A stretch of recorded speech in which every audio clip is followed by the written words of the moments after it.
Selamat pagi. Hari ini kita akan kembali belajar. Kita masuk pada materi yang kedua, yakni tentang beragama sebagai tanggapan atas karya keselamatan Allah. Nah, pada minggu sebelumnya kita sudah belajar tentang Allah adalah sumber keselamatan.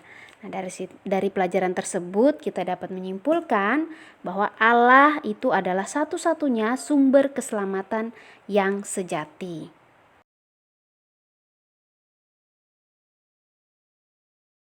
Baik, karena materi kita berbicara tentang beragama, maka kita harus tahu dulu apa itu agama.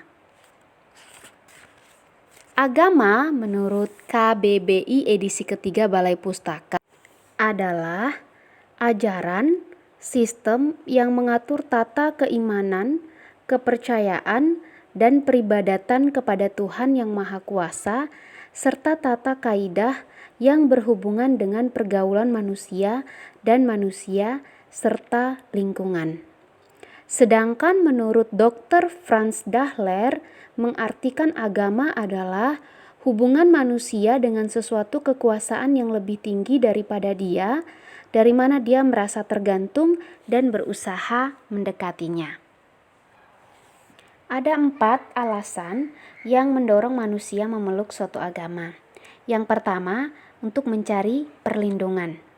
Ketika manusia menghadapi cobaan ataupun tantangan yang melebihi dari kemampuannya, maka manusia berusaha mencari, meminta perlindungan terhadap kekuatan yang lain yang lebih hebat. Supaya apa? Dia mendapatkan perlindungan. Maka manusia memeluk suatu agama. Kemudian yang kedua, menemukan jawaban. Ada begitu banyak pertanyaan berkaitan dengan hidup kita manusia. Contoh, dari mana manusia berasal, mengapa ada penderitaan, mengapa ada bencana, kemana manusia sesudah kematian, dan masih banyak lagi pertanyaan yang lainnya. Nah, keberadaan agama dapat menyediakan jawaban atas berbagai pertanyaan yang tidak dapat dijawab oleh kemampuan akal budi manusia ataupun oleh kemajuan ilmu pengetahuan. Yang ketiga, meneguhkan tata nilai. Dalam hidup, manusia mau tidak mau harus berelasi dengan sesamanya.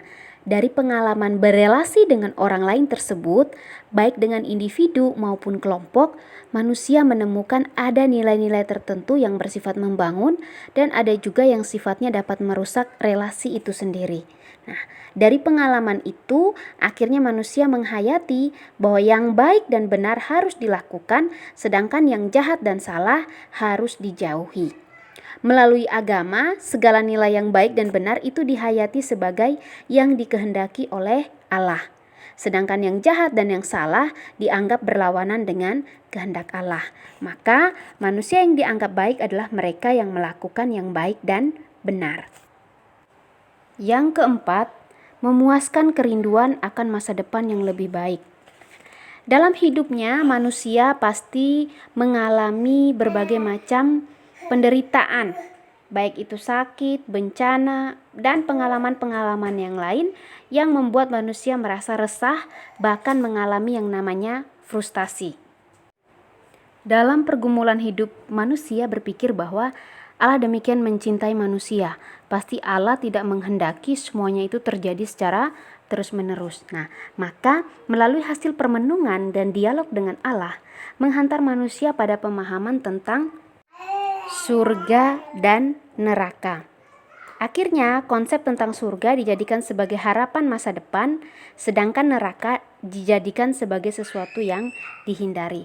Itulah 4 alasan yang mendorong orang memeluk suatu agama.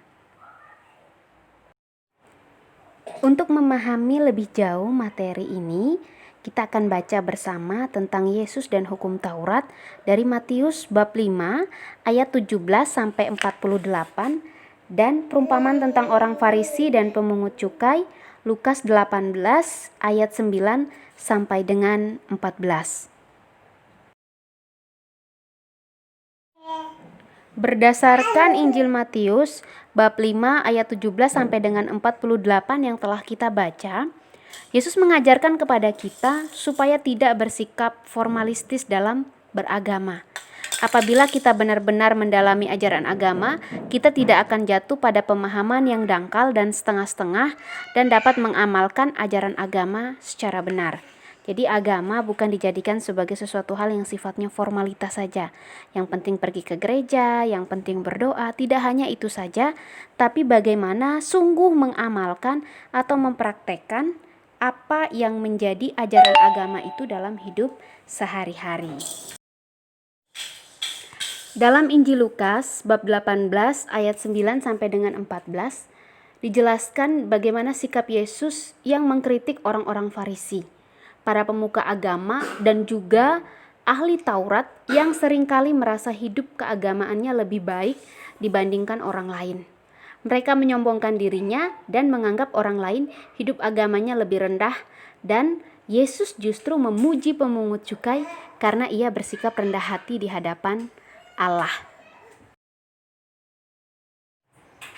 Praktik hidup beragama yang benar adalah berusaha dan dimotivasi oleh keinginan untuk menjalin hubungan yang akrab dan mendalam dengan Allah, juga dengan sesama. Jadi hidup beragama itu harus didasarkan pada dorongan dari dalam diri untuk mencari kebenaran, sehingga agama kita jadikan sebagai pedoman hidup dan juga sarana bagi kita manusia untuk menuju kepada Allah sebagai sumber keselamatan yang sejati.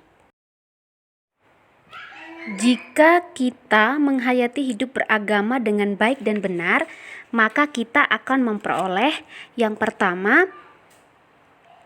kedamaian, kasih, persaudaraan, dan hidup kita sungguh tertata dengan baik. Relasi dengan sesama rukun, hati merasa tak pernah tenang melihat penderitaan sesama ketika sesama kita mengalami penderitaan.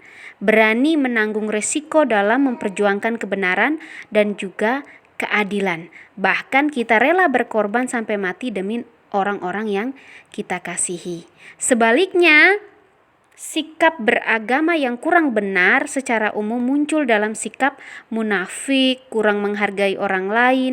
Agama bahkan dijadikan sebagai topeng untuk menutupi kejahatan mereka. Baik, itu saja penjelasan Ibu berkaitan dengan materi tentang beragama sebagai tanggapan atas karya keselamatan Allah. Jika ada pertanyaan, silakan menuliskan pada kolom komentar di channel YouTube Ibu. Dan untuk absensi, setiap peserta wajib memberi komentar, hadir, dan menuliskan nama lengkap. Terima kasih, selamat pagi, Tuhan memberkati.